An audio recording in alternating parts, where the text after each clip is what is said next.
जीजा जी हैं। नहीं, मैं जीजा ही बोलता। अब यहाँ से कितनी बार बोलना जीजा? तो चलो ठीक है। अब यहाँ से जीजा जी बोलना ठीक नहीं है, कई तरीके के प्रश्न पैदा हो जाएंगे। ठीक है मेरे जीजा जी, लेकिन बोलना माननीय मुख्यमंत्री महोदय है। माननीय उपाध्यक्ष महोदय, माननीय राज्यपाल जी द्वारा जो अभिभाषण यहाँ दिया है और उसके ऊपर मैं चर्चा के लिए खड़ा हुआ हूँ। आपने समय दिया, आपका बहुत बहुत धन्यवाद। ये बिल्कुल पहले दिन से जब से ये चर्चा हो रही है,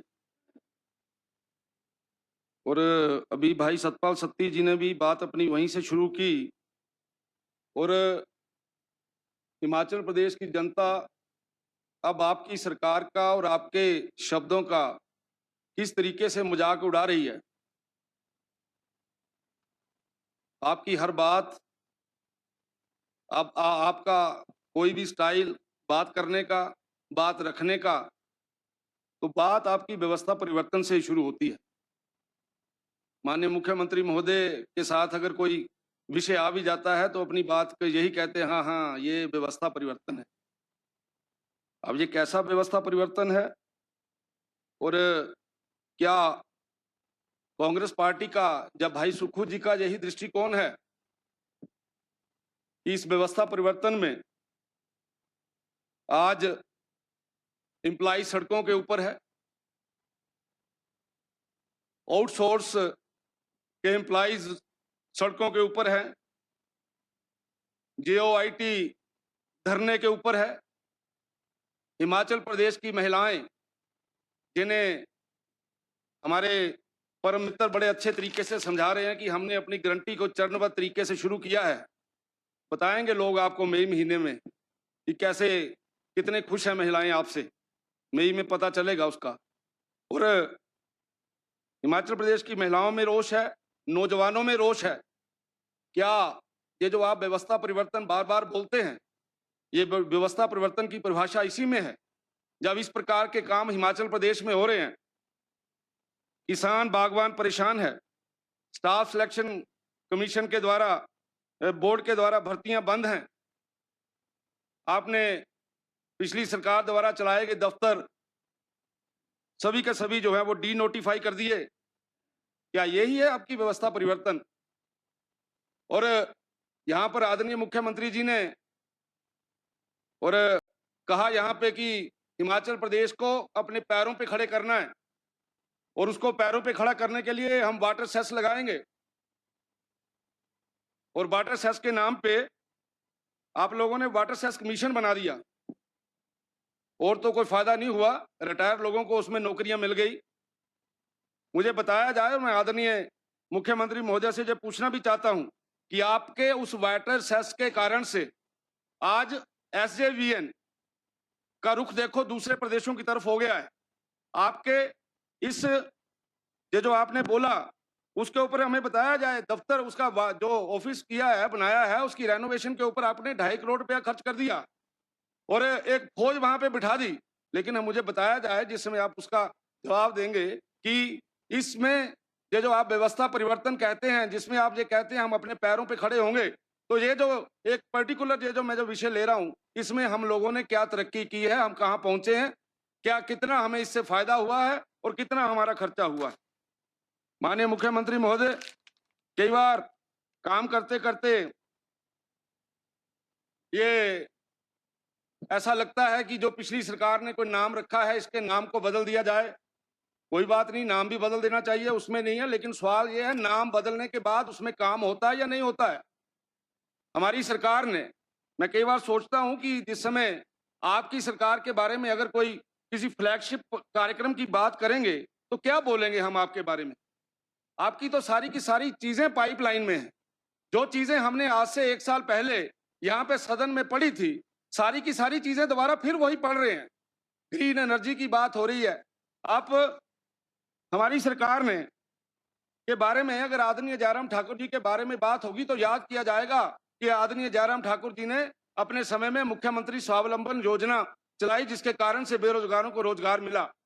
आदरणीय जयराम ठाकुर जी ने सहारा योजना बनाई, जिसके कारण से जो व्यक्ति कमा नहीं सकता, बेड के ऊपर है, उसको पेंशन लगाई। हमारी सरकार के बारे में लोग याद करेंगे कि हिम केयर के माध्यम से लोगों की सेवा की गई। आपको लोग कैसे याद करेंगे? आपका कौन सा ऐसा फ्लैगशिप प्रोग्राम है जिसके बारे में आम जनमानस चर्चा करे? हमें तो कोई नजर नहीं आता। और जिस तरीके से आप काम करते हैं, ये मैं आपको पहले भी चिट देकर इसीलिए बोला था कि आप मेरी बातों को ध्यान से सुने और उसमें जो मैं अच्छी अच्छी बातें बोलता हूं जरा उसके ऊपर अमल करें। आज परिस्थिति ये है कि आपके साथी तो दुखी हैं ही, ये जो यहाँ बैठे हुए ऑफिसर लोग हैं, सेक्रेटरी लोग हैं, आपके सामने कोई नहीं बोलता, नमस्ते मारते हैं आपको, लेकिन कमरे में जाके उस जिसमें शीशे के आगे खड़े होकर अपने मुंह के ऊपर ही चपेड़े मार रहे हैं कि कहां फंस गए हम। यानी इस प्रकार की परिस्थितियां बन गई हैं। इसलिए मुझे ऐसा लगता है कि हमें अपने काम करने के तरीके को ठीक करना चाहिए, इसका मूल्यांकन करना चाहिए। आप किस तरफ जा रहे हैं इसके बारे में चिंता करनी चाहिए। माननीय मुख्यमंत्री जी, हमारी सरकार ने मुख्यमंत्री स्वावलंबन योजना चलाई जिसके अंतर्गत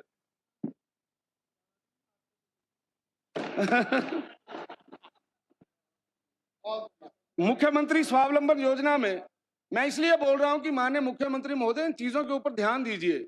मुख्यमंत्री स्वावलंबन योजना में हम 103 एक्टिविटीज थी जिसके ऊपर हम सब लोग मुख्यमंत्री स्वावलंबन योजना के माध्यम से बेरोजगार को रोजगार देते थे, पैरों पे खड़ा करते थे और लोगों को भी वहां से एम्प्लॉयमेंट मिलता था। आपने आके पहले तो उसकी गति को धीमा किया, 6 महीने आपने कुछ नहीं किया, और उसके बाद आपके यहाँ कांग्रेस के हमारे सभी लोकप्रिय विधायक बैठे हैं, कांग्रेस के कार्यकर्ता आपके जो गांव में बैठे हैं उनसे पूछिए कि मुख्यमंत्री स्वावलंबन योजना के अंतर जिन लोगों ने अप्लाई किया था आज उनकी स्थिति क्या है। आपके लगभग हमने 6 वर्षों में जो टोटल हिसाब लगाया है आपका 1 वर्ष मिला के 6 वर्षों के अंदर टोटल 10,000 केसेस मुख्यमंत्री स्वावलंबन योजना में हुए हैं और आपके समय में 1 वर्ष के अंदर 900 के करीब ये जो है केसेस बनते हैं और लगभग 200 करोड़ रुपए की सब्सिडी जो है वो इसकी बनती है। आपने 200 करोड़ रुपए की सब्सिडी के अगेंस्ट केवल 50 करोड़ रुपया जो है वो रिलीज किया है और ये आप ये चाहते हैं स्कीम बंद हो जाए। और आप ये बताइए कि जिस समय किसी गरीब आदमी ने जिसने अपने पैरों पे खड़े होना है उसने अप्लाई किया है, लोन के लिए अप्लाई किया है, आप उसकी सब्सिडी नहीं देंगे, वो बैंकरप्ट हो जाएगा, वो कैसे उसका काम चलेगा। और इन चीजों के लिए जिसके लिए हमें पैसा देना जरूरी है, मुझे ऐसा लगता है इसके ऊपर ध्यान देना चाहिए। आप कहते हैं हमने बड़ी बचत करनी है, मैं बड़ी चारों तरफ से पैसा बचा रहा हूं, मैंने बड़े थोड़े समय के अंदर ही हिमाचल प्रदेश को अपने पैरों के ऊपर खड़ा कर देना है, बड़ी अच्छी बातें हैं। लेकिन जिस समय आपका काफिला चलता है, कभी देखा पीछे मुड़ के कितनी गाड़ियां चली हुई हैं आपके साथ? 35-35 40-40 गाड़ियां चली हुई हैं। और हाँ जी, समर्थकों ने तो बताना आपको जुलाई महीने में, जून में ना, अभी बताएंगे अभी वो क्या हालत होती है आपकी। और ये आपने अगर ये मन बनाया है, आपकी ये सोच है, आप ये चाहते हैं, अच्छी बात है, लेकिन भाई इन चीजों को कंट्रोल करिए ना। आपने राजीव गांधी स्वरोजगार योजना में केवल और केवल 3 और 4 एक्टिविटीज के लिए एक नई योजना आपने खड़ी कर दी, बड़ी अच्छी बात है, कोई बुरी बात नहीं है। आपने इसमें सोलर के लिए, ई टैक्सी के लिए, डेंटल चेयर के लिए और फिशरीज एक्टिविटीज के लिए आपने कहा कि इसको करना है।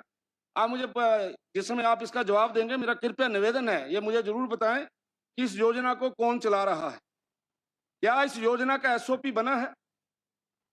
क्या आप बोलते हैं बार बार कि भाषण में भी आता है कि जो टैक्सी लेगा मैं उसकी टैक्सी विभागों में लगाऊंगा 3 साल या 4 साल के लिए। एक हिसाब लेके आए इस बार जब आपने जवाब देना है। आज हिमाचल प्रदेश में सरकारी विभाग के अलावा गैर सरकारी लोगों ने, बेरोजगारों ने, नौजवान मित्रों ने कितने ऐसे हैं जिनकी टैक्सी आपने लगा ली है।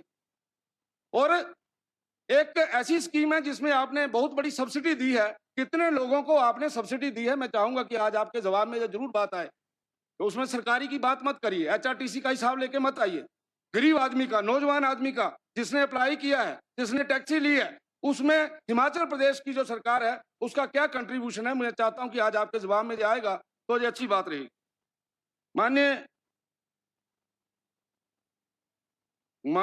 उपाध्यक्ष महोदय, इसमें एक पर्टिकुलरली बात, वैसे तो ये भाई साहब का एरिया आता है, बबलू भाई का, लेकिन पता नहीं उन्होंने ये बात उठाई है या नहीं उठाई है, और ये व्यवहारिक समस्या है, इस समस्या का समाधान करना चाहिए। आप रोप वे लगा रहे हैं एमआरसी पार्किंग से चिंतपूर्णी मंदिर के लिए। पार्किंग से लेके मंदिर तक आप जो रोप वे बना रहे हैं, उस रोप वे का क्या होगा? उस रोप वे में केवल और केवल उसके नीचे आने वाले जो 900 के करीब दुकानदार हैं, उनकी दुकानें आएंगी, और उन लोगों को जिनको जो आप बोलते हैं कि मैं हिमाचल प्रदेश के नौजवानों को उनके पैरों पे खड़ा करना चाहता हूं, आप 1000 जो वहां का जो जो दुकानदार हैं, होटेलियर्स हैं, इन सब का जो है वो हालत वहां पे खराब हो जाएगी जब आपकी ये रोप वे चलेगी। आपने रोप वे चलाना चलाइए, आप भरवाई से चलाइए ना, आप किन्नू से बनवाइए ना। आप केवल और केवल चिंतपूर्णी में काम करने वाले जो व्यवसायी हैं उनको समाप्त करने के लिए क्या वो रोप वे बना रहे हैं? उस रोप वे का क्या लाभ होगा जिसके कारण से हजारों जो लोग हैं वहां के, जो हजारों लोगों की जो रोटी है वो बंद हो जाएगी। एक आपने और एक बड़ा जो वहां पे एक और फरमान जारी कर दिया है कि जो आपका बैरियर से लेके मंदिर तक सुबह 10 बजे से लेकर 3 बजे तक कोई भी वाहन नहीं जाएगा सर। बैरियर से लेकर मंदिर तक 10 बजे से लेकर 3 बजे तक डीसी साहब ने बोल दिया कि वहां से किसी भी प्रकार का कोई वाहन नहीं जाएगा। आप मुझे बताइए, उस चिंतपूर्णी मंदिर के आसपास की जसवां परागपुर विधानसभा क्षेत्र की, ऊना विधानसभा क्षेत्र की लगभग 15-20 पंचायतें हैं उसके आसपास में। वहां पे कोई बीमार हो जाता, साथ में हॉस्पिटल है, यानी अगर वहां पे एम्बुलेंस नहीं मिली और कोई टैक्सी में लेके जाना चाहता है अपना मरीज, तो आपका प्रशासन उसको जाने नहीं दे रहा। यह व्यवहारिक समस्या है, इसके बारे में पता करवाइए। आप इस प्रकार का फरमान क्यों जारी करते हैं कि 10 बजे से लेकर 3 बजे तक उसको बंद कर दो? भाई जो आम जो लोग वहां रहते हैं वो लोग अपना काम कैसे चलाएंगे? अपनी गाड़ी किधर से लेके जाएंगे? बाईपास आपसे खुला नहीं है, बाईपास बंद है, तो मेरा आपसे निवेदन है उस बाईपास को चलाइए। और ये जो जिस प्रकार के ये किसी का नहीं लग रहा यहाँ पे कि जिसको डीसी कर रहा है, सभी लोग आपका ही नाम लेते हैं, सब लोग यही कहते हैं कि माननीय मुख्यमंत्री जी के जो आदेश हैं उसके ऊपर ये काम हो रहा है। मेरा ये निवेदन है कि ये मैं इसीलिए बोलता हूं, जो आप बोलते हैं व्यवस्था परिवर्तन, व्यवस्था परिवर्तन, ये है व्यवस्था परिवर्तन। बेड़ा गर्क कर दिया आपने वहां के लोगों का। वहां के लोग परेशान हैं, लोग गालियां दे रहे हैं, लेकिन जिन चीजों को ठीक किया जा सकता है ये नहीं कि अगर विक्रम ठाकुर यहां से बोल रहा है ये बीजेपी का है तो इसकी बात को ना सुना जाए। ये व्यवहारिक समस्या है, आने वाले दिनों में ये आपके लिए प्रॉब्लम आएगी। आज सुबह भी 62 के ऊपर डिस्कशन हो रही थी, ये उस डिस्कशन में भाई रणधीर जी ने जो बात बताई है व्यवहारिक समस्या है, लेकिन क्योंकि वो रणधीर जी ने बताई है तो उस बात का जवाब कैसे बनाना है ये गलत है, और इन चीजों को ठीक करना चाहिए। मुझे नहीं लगता अगर आप लोग ठीक नहीं करेंगे, राजनीतिक तौर के ऊपर आप लोगों का नुकसान होने वाला है, बहुत बड़ा नुकसान होगा। मैं आपको मित्रता के नाते, रिश्तेदारी के नाते जो अभी भी सचेत कर रहा हूं कि बच जाओ, बचो किसी तरीके से, नहीं तो ये बहुत बड़ा नुकसान होगा आपका। जीजा जी है,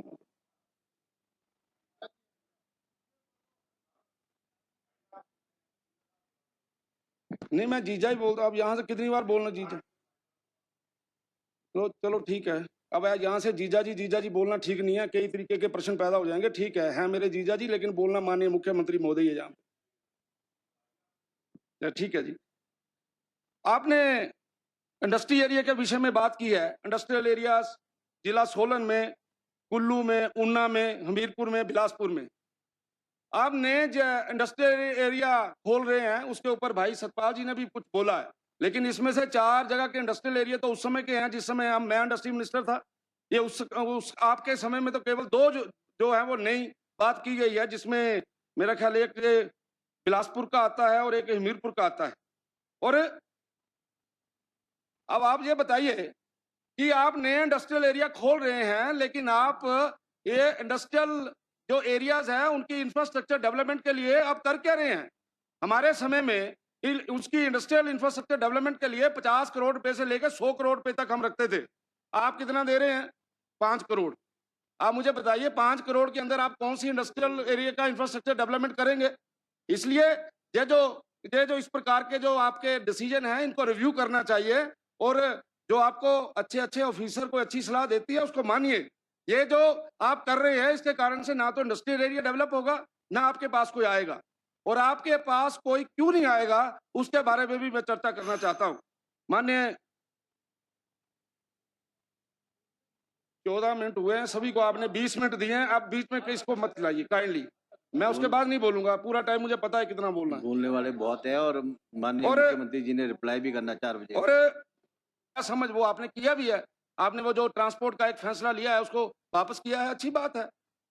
और ये जो जितनी भी मैं बातें बोल रहा हूँ, माननीय इंडस्ट्री मिनिस्टर साहब इन सारी बातों के बारे में बड़े अच्छे तरीके से जानते हैं। मुझे नहीं पता आपके साथ बात करते हैं इन विषयों पे नहीं करते हैं, लेकिन इनकी पीड़ा है ये। और इनकी पीड़ा ये है कि मैं इंडस्ट्री मिनिस्टर हूं लेकिन चलती नहीं है मेरी, चलाते आप हैं अपनी, और उस कारण से परेशान है क्योंकि ये सारी बातों को अच्छे तरीके से जानते हैं। और आपने ये बात कही ना सर कि इंडस्ट्री के विषय में, अब इंडस्ट्री के विषय में मैं 2 एग्जांपल लूंगा, बड़ा लंबा इसके ऊपर नहीं मैं बोलूंगा। ये हम बोलते हैं कि हमने क्या किया, मैंने अभी बताया आपको फ्लैगशिप प्रोग्राम आदरणीय जयराम ठाकुर जी के समय में क्या क्या हुआ है। तो उसी में उस समय इंडस्ट्री विभाग के अंदर मेडिकल डिवाइस पार्क और बल्क ड्रग पार्क 2 आए, 2 चीजें आई उस समय। और बल्क ड्रग पार्क के बीच में अभी मैं बोलूंगा तो आप बोलेंगे जी ये चुभती बात कर रहा है। नहीं, चुभती बात इसलिए बोल रहा हूं कि बल्क ड्रग पार्क है कहां?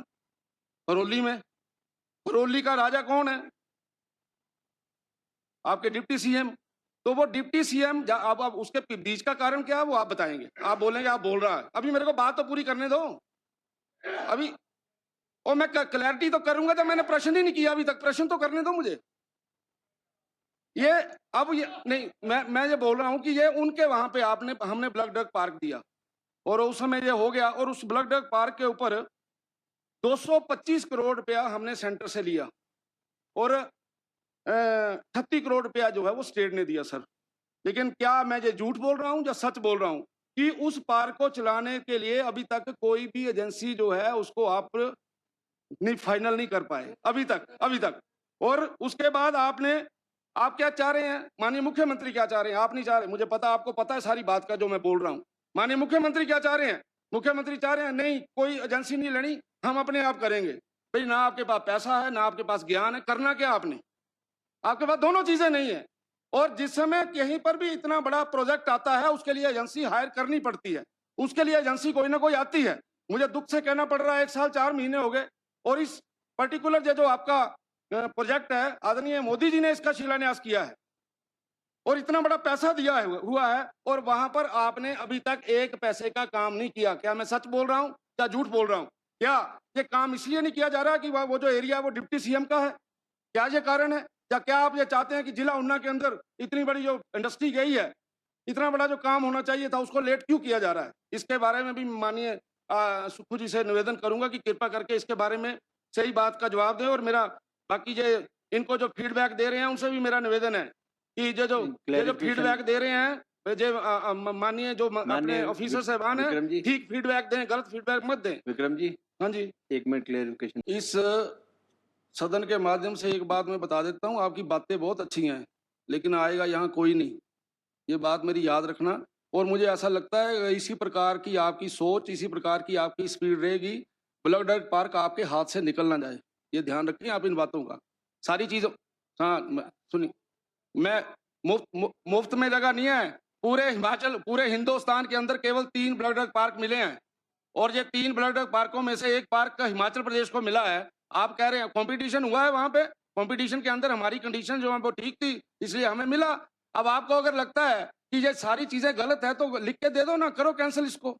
और आप चाहते भी मन से यही है, वो मैंने पहले बोला है क्योंकि वो एरिया उनका है इसलिए आपको ये लगता है कि यहाँ पे जितना ज्यादा गंद पड़े उतना अच्छा है, लेकिन ये अच्छी बात नहीं है। इसको अब बाद में बोलना सर, हाँ करो वाइंड अप करो, इतना नहीं पुराने गुस्सा कर दे, शांत रही था। यही बात आपने ये मेडिकल डिवाइस के ऊपर भी आ रही है, आपने जवाब दे दिया इसका। मेडिकल डिवाइस के ऊपर भी आप जिस प्रकार से काम कर रहे हैं, आपके काम करने की जो गति है ये बड़ी कम है और अभी तक आपने कुछ नहीं किया वहां पर भी। मेरा निवेदन है, आपने वहां विजिट भी किया था, ये जो मैं बातें बोल रहा हूँ ये सारी बातें आपको बोलनी चाहिए वहां पे खड़े होकर एज इंडस्ट्री मिनिस्टर, लेकिन आप ये शायद इनको पता नहीं या बता नहीं रहे हैं या कन्विंस नहीं हो रहे।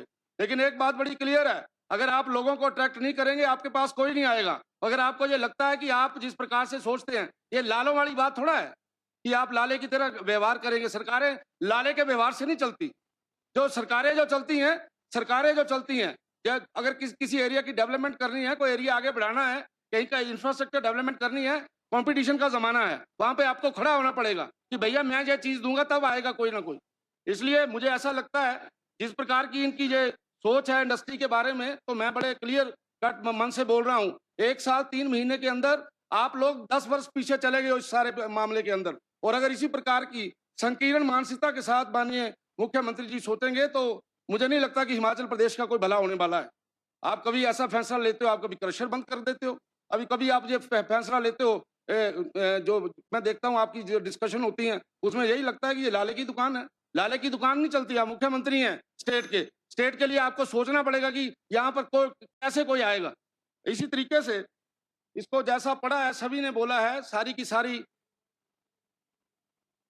बिल्कुल क्लियर है। इसमें सच्ची क्या है, इसमें हमने कुछ खाया है क्या? हमने स्टेट के लिए किया है, कंपटीशन किया है, आज सामने अफसर बैठे हैं, इन्हीं लोगों की कैलकुलेशन है, इन्हीं लोगों ने उसको कैलकुलेट करके दिया है और उसमें हमने देखा कि हम पहले 3 में आए हैं इसलिए हमें मिला है। ये तो बिल्कुल ब्लैक एंड व्हाइट में है। लेकिन जैसा आप सोच रहे हैं उसके कारण से ना तो ब्लड ड्रग पार्क आएगा, ना लगेगा, ना मेडिकल डिवाइस पार्क आगे बढ़ेगा। ये मैं बड़े रिस्पॉन्सिबिलिटी के साथ बोल रहा हूँ। माननीय उपाध्यक्ष महोदय, इसमें बिल्कुल ठीक बोला आदरणीय जयराम ठाकुर जी ने कि आ रहा हूँ, ये पूरा अभिभाषण राज्यपाल जी ने पढ़ा, किसी के चेहरे के ऊपर ना तो मुस्कुराहट आई और ना ही किसी का हाथ चला कि कोई अच्छा काम किया हुआ है।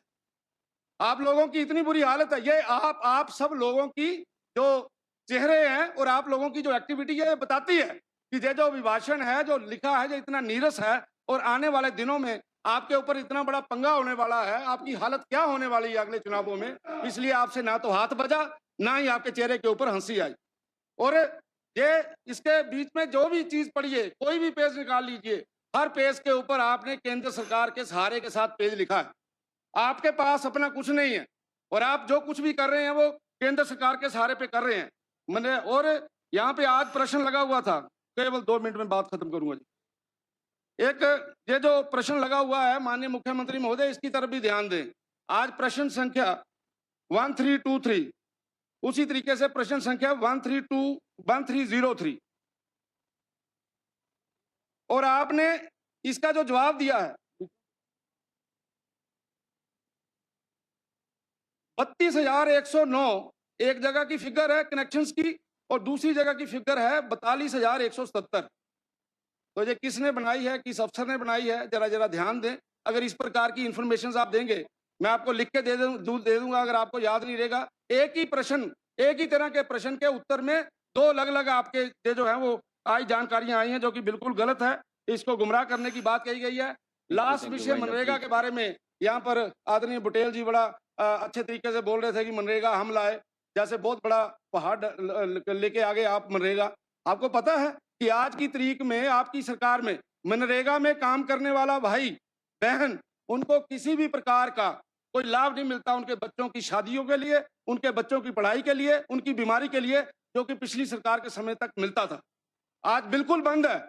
अपने गांव में जाकर पता करिए कि मनरेगा में काम करने वाले जिन्होंने फार्म भरे हुए हैं उनको किसी भी प्रकार का कोई लाभ नहीं मिल रहा।